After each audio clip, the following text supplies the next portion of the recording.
আসসালামু আলাইকুম। সরকারি কর্মকর্তা এবং কর্মচারীরা ফেব্রুয়ারি মাস থেকে মহার্ঘ ভাতা পেতে যাচ্ছে কিনা সে বিষয়ে আজকে আমরা বিস্তারিত আলোচনা করব। তো এখানে দৈনিক ইত্তেফাক একটি নিউজ প্রকাশ করেছে। এখানে আমরা কি বলা হয়েছে বিস্তারিত দেখে নেব। তো মূল ভিডিওটি শুরু করার আগে বরাবরের মধ্যে একটি রিকোয়েস্ট, যারা এখন আমাদের এই চ্যানেলটি সাবস্ক্রাইব করেনি অবশ্যই আমাদের এই চ্যানেলটি সাবস্ক্রাইব করে আমাদের সঙ্গে থাকবেন। তো এখানে দেখতে পাচ্ছেন সর্বোচ্চ 25% মহার্ঘ ভাতা, সরকারি চাকরিজীবীদের বেতন বাড়ছে সর্বনিম্ন 4,000। সরকারি কর্মচারীদের মহার্ঘ ভাতা এবারই প্রথমবারের মতো গ্রেড অনুযায়ী দেওয়া হবে। পেছনের গ্রেডে থাকা কর্মচারীরা তুলনামূলক বেশি হারে এই ভাতা পাবেন, সেখানে সামনের গ্রেডে থাকা কর্মকর্তাদের জন্য ভাতার হার হবে কম। অর্থাৎ কর্মচারীদের মহার্ঘ ভাতা কর্মকর্তাদের তুলনায় বেশি হবে।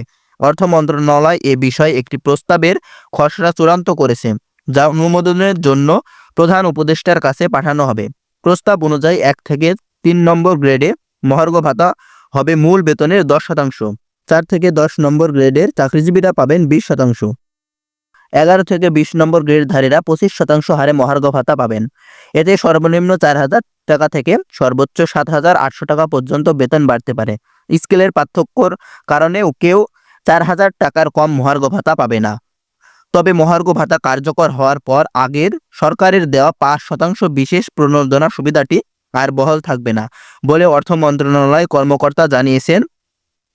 তারা আরও জানিয়েছেন, পেনশনে থাকা কর্মকর্তা কর্মচারীরাও মহার্ঘ ভাতা পাবেন। সরকারের কাছে বেতন বা ভাতা বাড়ানোর প্রস্তাব দিলে সংশ্লিষ্ট মন্ত্রণালয়কে ক্ষেত্রে বাড়তি অর্থের উৎস উল্লেখ করতে হয়। অর্থাৎ মন্ত্রণালয়ের কর্মকর্তারা জানান, রাজস্ব খাতের ব্যয় কমানো খুবই কঠিন, তাই সবকিছু উন্নয়ন বাজেটের উপর নির্ভর করবে। উন্নয়ন বাজেট কিছুটা কমিয়ে সে অর্থ দিয়ে বর্ধিত বেতন ভাতা দেওয়া হবে।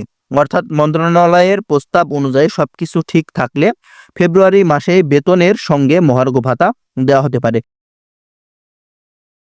এবং এদিকে গত বৃহস্পতিবার এই অর্থ বছরেই মহার্ঘ ভাতা দেওয়া হবে বিষয়টি নিশ্চিত করেছেন জনপ্রশাসন মন্ত্রণালয়ের সিনিয়র সচিব মোখলেছুর রহমান।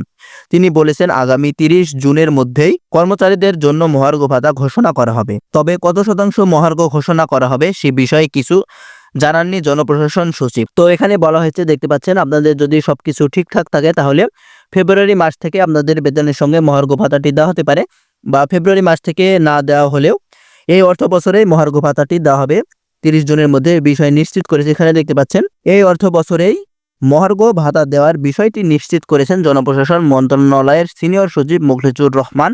তিনি বলেছেন, আগামী 30 জুনের মধ্যেই কর্মচারীদের জন্য মহার্ঘ ভাতা ঘোষণা করা হবে। আশা করা যাচ্ছে ফেব্রুয়ারি মাস থেকে মহার্ঘ ভাতা না পেলেও 30 জুনের মধ্যে আপনারা মহার্ঘ ভাতাটি পেয়ে যেতে পারেন।